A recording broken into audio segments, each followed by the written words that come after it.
एक गरीब लड़की नूर मगर बहुत खूबसूरत थी। एक वीरान हवेली में अकेले काम कर रही थी। उस हवेली में एक जिन कई 100 साल से किसी खूबसूरत लड़की की तलाश में था। जिन ने नूर को दौलत का लालच दिया और उसकी मोहब्बत में सब कुछ भूल बैठा। जो उसने उस मासूम लड़की के साथ किया, उसे देखकर आपकी रूह कांप जाएगी। ये कहानी है नूराबाद के एक पुराने मिट्टी के घर में रहने वाली नूर की जिंदगी। किसी परी जैसी नहीं थी। उसके चेहरे पर मासूमियत और आंखों में रोशनी तो थी, लेकिन हालात ने उसकी मुस्कुराहट चुरा ली थी। उसका हर दिन एक जद्दोजहद था। बीमार माँ की देखभाल, खाली बर्तन, टूटी हुई छत और दिल में पलती उम्मीद की लौ। नूर की माँ फातिमा बीवी एक नेक दिल औरत थी, मगर पिछले 4 सालों से बीमार बिस्तर पर पड़ी थी। शरीर जर्जर, दवा के पैसे नहीं और कोई करीबी रिश्तेदार पास भी नहीं आता था। घर के खर्च का कोई जरिया नहीं था। कई रातें यूं ही भूखे पेट गुजर जाती। मगर नूर कभी भी अपने रब से शिकवा ना करती। हर सुबह नूर फजर की अजान पर उठती, अपने पुराने से जानामाज पर सजदा करती, फिर कुरान पाक की तिलावत करती। उसकी दुआओं में एक ही इल्तजा होती, या अल्लाह मेरी माँ को शिफा दे और हमें हलाल रोजी का जरिया अता फरमा। गांव में बहुत से लोगों ने उसे बुरे रास्तों की सलाह दी। कुछ ने शादी का लालच दिया तो कुछ ने नौकरानी बनाने की पेशकश। बट नूर हर बार सिर्फ एक जवाब देती, मेरे रब ने जो लिखा है वही बेहतर है, मैं अपना सब्र नहीं बेच सकती। फिर एक दिन गांव की एक बूढ़ी औरत ने उसे बताया कि जंगल के किनारे एक वीरान हवेली है, जहां सालों से कोई टिकता नहीं, मगर अब मालिक लोग शहर में हैं और वहां काम करने वाले की जरूरत है। मेहनत का अच्छा पैसा मिलता है। नूर ने माँ की आंखों में झांक कर देखा, कमजोरी, दर्द और बेबसी। उसने फैसला कर लिया, अगर हवेली में शैतान भी हो तो अल्लाह की कलमा और तिलावत के साथ जाऊंगी। माँ से इजाजत ली, 2 रोटी और कुरान की छोटी किताब झोली में डाली और निकल पड़ी एक ऐसे रास्ते पर जहां उसके सब्र और ईमान की सबसे बड़ी आजमाइश होने वाली थी। जिस हवेली की तरफ नूर रवाना हुई थी, उसका नाम था शमसी हवेली, जो कभी जमींदार नवाब जैनुल आबदीन शमसी की रिहाइश हुआ करती थी। लगभग 100 साल पहले यह हवेली गांव की सबसे आलीशान इमारत थी। संगमरमर की दीवारें, बड़े बड़े झूमर, बाग बगीचे और फव्वारे। नवाब साहब बहुत अमीर थे, मगर उनकी एक ही औलाद थी, एक लड़की जुलेखा। कहते हैं कि जुलेखा बेमिसाल हुस्न वाली मगर बहुत घमंडी थी। एक दिन उसकी शादी एक शरीफ मगर गरीब लड़के से तय हुई, जिसे वो पसंद नहीं करती थी। उसी रात जुलेखा ने खुद को हवेली के सबसे ऊपरी कमरे में बंद कर लिया और सुबह उसकी लाश झुम्मड़ से लटकी हुई मिली। मगर अजीब बात यह थी कि उसके चेहरे पर गुस्से की शिकन थी, जैसे वो मरने के बाद भी किसी से नफरत कर रही हो। उसके बाद उस हवेली में अजीब घटनाएं होने लगीं। नौकर चाकर गायब होने लगे, कुछ पागल हो गए, कुछ बड़बड़ाते हुए जंगलों में भटकते पाए गए। गांव के बुजुर्ग बताते हैं कि हवेली की दीवारों में किसी ने काले इल्म का सहारा लेकर जिन्नात को कैद किया था, जो अब आज़ाद घूमते हैं। कई लोगों ने दावा किया कि रात के वक्त हवेली से किसी लड़की के रोने की आवाज़ें आती हैं। कुछ ने झरोकों से किसी सफ़ेद लिबास वाली औरत को देखे जाने की बात कही। गांव में बच्चे हवेली के पास जाने से डरते थे और बड़े लोग दूर से ही सलाम करके गुजरते थे। कहते हैं जो भी वहां काम करने गया ज़्यादा दिन नहीं टिक सका। कुछ ने डर के मारे छोड़ दिया और कुछ हमेशा के लिए गायब हो गए। लेकिन नूर ने जब ये सब सुना तो सिर्फ एक बात कही, अगर ये हवेली जिन्नों की है तो मेरा रब भी रब्बुन्नास, मलिकुन्नास, इलाहुन्नास है। और इसी यकीन के साथ वो उस हवेली के फाटक से अंदर दाखिल हुई, जहां दीवारों की दरारों में वक्त छुपा हुआ था और हवाओं में जुलेखा के शिकवे अब भी गूंजते थे। शमसी हवेली की दीवारों में बसी वो अदृश्य साया कोई आम जिन नहीं था। उसका नाम था कामिल, और वो ना तो पूरी तरह से जिन था, ना ही पूरी तरह इंसान। वो उन रूहानी जिनों में से था जो पहले इबादत गुजार और फरिश्तों की तरह पाक हुआ करते थे। उसका रिश्ता अल्लाह से गहरा था और वो जन्नत में दाखिल होने वाले जिन्नात की फहरिस्त में था। मगर सैकड़ों साल पहले एक इम्तिहान ने उसे तोड़ दिया। कामिल को एक इंसानी लड़की से रूहानी मोहब्बत हो गई थी। उस मोहब्बत में वो इतना डूबा कि जब वो लड़की किसी और से निकाह कर ली तो कामिल ने अपने रब से शिकायत कर दी, तूने मेरे दिल में इश्क डाला, फिर उसे मुझसे दूर क्यों किया। ये शिकवा उसे रूहानी जिन की रूह से निकालकर दुनियावी मोहब्बत में डूबे इब्लीस की सरहदों तक ले गया। वो तड़पते हुए उस हवेली में आया जहां जुलेखा की नफरत और मौत की बद्दुआ से हवेली की दीवारें पहले ही शैतानी ताकतों से भर चुकी थीं। वहां कामिल सालों तक अकेला भटकता रहा, एक ऐसी रूह जो मोहब्बत के नाम पर टूटी हुई थी। जब पहली बार नूर हवेली में दाखिल हुई तो उसकी आवाज़, उसकी तिलावत, उसका सब्र, ये सब कामिल के उस टूटे हुए वजूद में सुकून की तरह उतरने लगे। वो हर रोज़ छुपकर उसे देखता, जब वो माँ के लिए तसब्बा पढ़ती, जब वो झाड़ू लगाते वक्त कुरान की आयतें बुदबुदाती। जब वो रात में आंसुओं के साथ दुआ मांगती, कामिल के लिए ये कोई आम लड़की नहीं थी।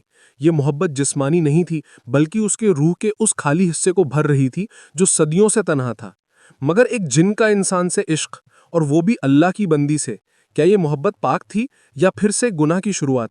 कामिल खुद इस उलझन में फंसा हुआ था, मगर इस बार वो मोहब्बत को पाने के लिए हर हद पार करने को तैयार था। मगर नूर के लिए नहीं, बल्कि खुद को मुकम्मल महसूस करने के लिए। और यहीं से शुरू हुआ एक ऐसा सफर जहां मोहब्बत और मखलूकात का फर्क मिटने लगा। शमसी हवेली में नूर को आए कुछ ही दिन हुए थे, लेकिन कामिल की दीवानी हर रोज बढ़ रही थी। वो हर लम्हा उसे देखता, उसके आसपास रहता, मगर दिखाई कभी ना देता। उसके इश्क का तरीका अजीब था, नूर को डराना नहीं, बल्कि मोहब्बत और राहत के जरिए झुकाना। एक रात जब नूर माँ की दवाई खरीदने के लिए रो रही थी, तभी अलमारी का दरवाजा अपने आप खुला और एक थैली जमीन पर गिरी। उसमें सोने के सिक्के थे। नूर सहम गईं। वो समझ गईं कि ये इंसानी करम नहीं। डरते हुए कुरान की तिलावत शुरू कर दी, मगर सिक्के वहीं पड़े रहे। उसी रात उसे सपने में एक आवाज़ आई, ये तेरे लिए है नूर, बस तेरा हाँ चाहिए। तुझे और तेरी माँ को जिंदगी भर कोई तकलीफ नहीं होगी। नूर की आंखें खुलीं और उसने उसी वक्त सजदा किया, या रब्बी, मुझे तेरा दिया हुआ सब्र और फ़क्र ही काफ़ी है। मुझे किसी नजरी हिफाजत की ज़रूरत नहीं। मुझे तेरा सहारा चाहिए, ना कि किसी जिन का एहसान। अगले दिन हवेली की दीवारें महकने लगीं। बिस्तर पर रेशमी चादरें, टेबल पर गुलाब और माँ की दवाइयाँ खुद ब खुद आ गईं। नूर ने सब कुछ हटाया, कुरान की सूरह बकरा की तिलावत की और सख्ती से कहा, अगर ये सब किसी छुपे मखलूकात की तरफ से है तो सुन ले, मैं अल्लाह की बंदी हूँ, किसी और की नहीं। ये पहली बार था जब कामिल को किसी इंसान ने इतने सब्र, यकीन और खुददारी से इनकार किया। वो तिलमिला गया, मगर नूर की दुआओं की ताकत से पीछे हट गया। उस रात नूर ने माँ के पैरों पर हाथ रखकर दुआ मांगी, या अल्लाह, तू गरीबों का मददगार है, तू मेरा और मेरी माँ का भी रब है। अगर तू चाहे तो बिना किसी जिन या इंसान के मेरी मुश्किलें दूर कर सकता है।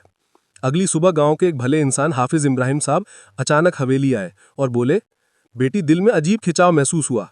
लगा कि किसी पाक रूह को मदद की जरूरत है। नूर की आंखों में आंसू आ गए। कामिल देख रहा था और अब उसकी मोहब्बत को एक नई चुनौती मिल चुकी थी, नूर का अल्लाह पर अटूट यकीन। हाफिज इब्राहिम जब हवेली पहुंचे तो नूर ने उन्हें पूरी बात बताई। सोने की थैली, सपनों में आवाजें, रेशमी चादरें और माँ की दवाइयाँ। हाफिज साहब गहरी सांस लेते हुए बोले, बेटी नूर, तू जिस इम्तिहान से गुजर रही है वो सिर्फ तेरी नहीं, हर उस मोमिन की कहानी है जो तवक्कुल का असली मतलब नहीं समझता।